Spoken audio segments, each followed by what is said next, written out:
para os enfermeiros aquilo é contaminação, não pode, né? E aí começou aquela loucura. Minha mãe relata que parecia um caos, as enfermeiras limpando de um lado e ela e o padre querendo salvar o óleo santo. Então eles pegavam aqueles guardanapo de papel e jogavam para o chão para sugar, para poder salvar o óleo, e aquele desespero, e as enfermeiras querendo limpar a contaminação. Para o hospital é exatamente isso, porque para o hospital aquele óleo pode contaminar-se com o chão do hospital, né? Que é um chão... Exatamente. E para minha mãe e para o padre é sagrado. Só que aquilo foi a coisa mais linda que aconteceu. Por quê? O padre teve um discernimento muito de Deus, né? Ele se jogou pro chão. Minha mãe fala que é igual o cachorrinho quando tá coçando as costas. Ele começou a se rolar pro chão para se sujar de óleo, para que o óleo fosse... Eu queria ver essa cena. Eu também. Eu falo isso para ele todos os dias. Eu falei, padre, repete. Eu não sei o que eu fiz, eu não lembro. Eu falei, padre, você se jogou pro chão. E ele se sujou todo. Minha mãe fala que ele sujou todo do óleo. Ele pegou a roupa dele, a batina, tudo de óleo. E naquele momento ele falou: o vaso de alabastro tem que ser quebrado. O Evangelho de hoje está dizendo isso. Eu já entendi. Acabou de ser quebrado. Ele me abraçou, sujo de óleo. Segundo milagre, porque não pode pegar o paciente, sujar o paciente todo de óleo. Você vai contaminar o paciente. Exato. Ele me abraçou. Ainda mais você no estado grave que estava. Exatamente. As enfermeiras ficaram atônitas, ficaram sem parar, e ele me abraçou. Você sabe que o padre, ele agiu intuitivamente, você nem percebeu o que estava fazendo. Percebi. Mas ele sabia o que ele queria fazer, que era ali se lambuzando, depois te dar um abraço ou tocar em você com aquele óleo. Foi exatamente isso. E na hora que ele me abraçou, ele disse: se o Evangelho de hoje está dizendo que o vaso de alabastro tem que ser quebrado, ele acabou de ser quebrado e ela está curada. Aí minha mãe ficou assim, esperando alguma reação, alguma coisa, um pi que instantaneamente lá. Você... Exatamente. Nada aconteceu, Ronaldo. Simplesmente o padre não me deu a unção dos enfermos, me sujou toda de óleo, deixou as enfermeiras full da vida e ele foi embora.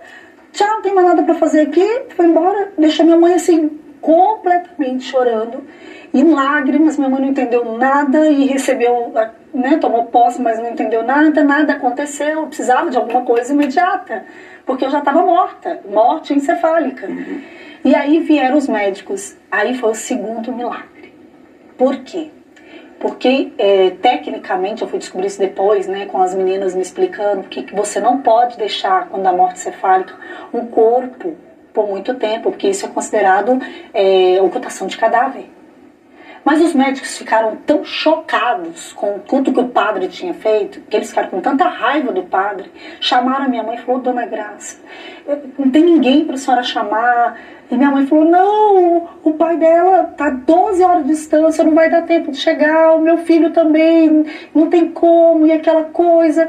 E os médicos ficaram realmente comovidos, se reuniram, médicos, todos os médicos, os enfermeiros, os chefes de enfermagem, falaram: vamos dar mais um tempo, a gente faz a despedida para desligar os aparelhos, porque já estava indo, né, indo embora, estava fraquejando, o coração já estava parando, tudo devagar.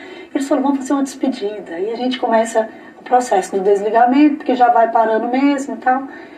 E aí deram mais 24 horas, segundo milagre.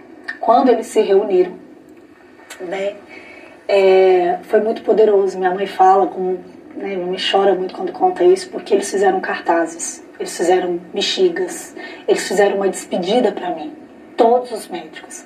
Então, como minha mãe estava sozinha, eles falaram: não, a senhora não está sozinha, a gente vai fazer essa despedida. E eles começaram. No outro dia, 5 horas da tarde, que foi o horário que o padre estava lá, eles despediram: Adriele, vai em paz, e não sei o que, não sei o que. E juntou todos os enfermeiros, começaram os procedimentos e tal, nananã. Na hora que eles começaram a iniciar os procedimentos. Você teve um pré-velório. Isso, exatamente. Eu nunca tinha parado por essa perspectiva, mas eu tive um pré-velório. Sim, uma despedida já dele, vai em paz. Isso, exatamente, um pré-velório no hospital. Sim. Com os médicos ali e com todos os enfermeiros. A equipe, né? Exato. Por quê? Que é aí que a gente vai entender. Porque aquele milagre, Ronaldo, não era só para mim. Maravilhoso. Era para todos aqueles médicos. Deus, sabe? Foi surreal. Porque que Deus não permitiu que eu acordasse, que algo acontecesse. Eles precisavam estar ali. O que aconteceu então durante o pré-velório? Foi durante? 5 horas e 17 minutos, na hora que o padre tinha proclamado a cura, exatamente na hora que eles iniciaram os procedimentos, eu acordei. Para a loucura dos médicos. Como foi esse acordar? Foi eu lembro, né, claramente deles bem assim no meu rosto, né, os 2 médicos no meu rosto, e eles falavam para mim assim, eu lembro a audição, você vai responder sim, piscando uma vez, responder não, piscando 2 vezes. E eu respondi todos os testes cognitivos. Terceiro milagre, por quê? Como eu tive aneurisma, aqui atrás na hipófise, ele encharcou a minha retina.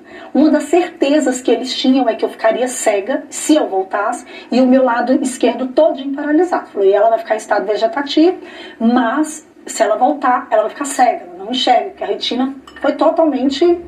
Pode passar para lá, pode passar. Vocês são muito... São mulheres, mulheres gesticulam muito. Tipo assim... O sangue, sabe, tomou a retina. Então ele encharcou a retina, não conseguiram enxergar. E foi a primeira coisa que eu fiz, foi enxergar. Eu enxergava eles perfeitamente. Eles perguntavam e eu respondia. E aí começou a doideira para os médicos. Por quê? Porque de tanto que eles chamaram o padre de louco, eles se sentiram loucos, sabe? Eles falavam, e o que acontecia? Minha mãe colocava a pregação do Padre Léo para eu ouvir. Durante aquele período da internação? Durante toda a internação e quando eu voltei para o quarto, porque eu voltei para o quarto em 4 dias. Foi uma loucura, porque eu fui voltando a comer, eu deglutinei normal, eu comecei a falar, tudo normal. E eles assim, sem sequela alguma? Sem sequela alguma. A única coisa que estava um pouquinho de infecção, mas o cérebro, perfeito. Até hoje, as ressonâncias mostram uma cicatriz, como se alguém tivesse feito a cirurgia. Uhum. Mas foi Jesus que fez a cirurgia, porque eles não fizeram, eles não abriram, não fizeram nada.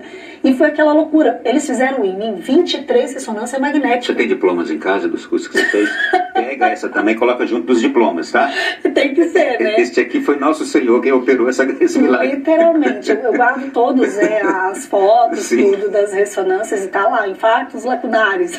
Uma recuperação assim célere. Muito rápida. Em 4 dias ele falou, eu vou levar você pro quarto.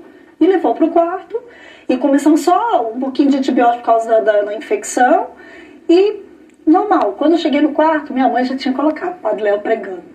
E aí todas as vezes que eles vinham para fazer os exames, para comprovar que não era milagre, porque eles não aceitavam essa fala, né? Eu falava, desiste, é milagre, doutor. E aí, todas as vezes que eles entravam no quarto, o Padre Léo estava pregando e o Padre Léo estava falando alguma coisa a esse respeito. Eles chegavam e falavam, esse vovozinho, manda esse vovozinho desligar esse trem, desliga esse homem. Eles desligavam, porque eles estavam tão nervosos, porque assim, ia de contra toda a ciência, né? Tudo aquilo que eles viveram.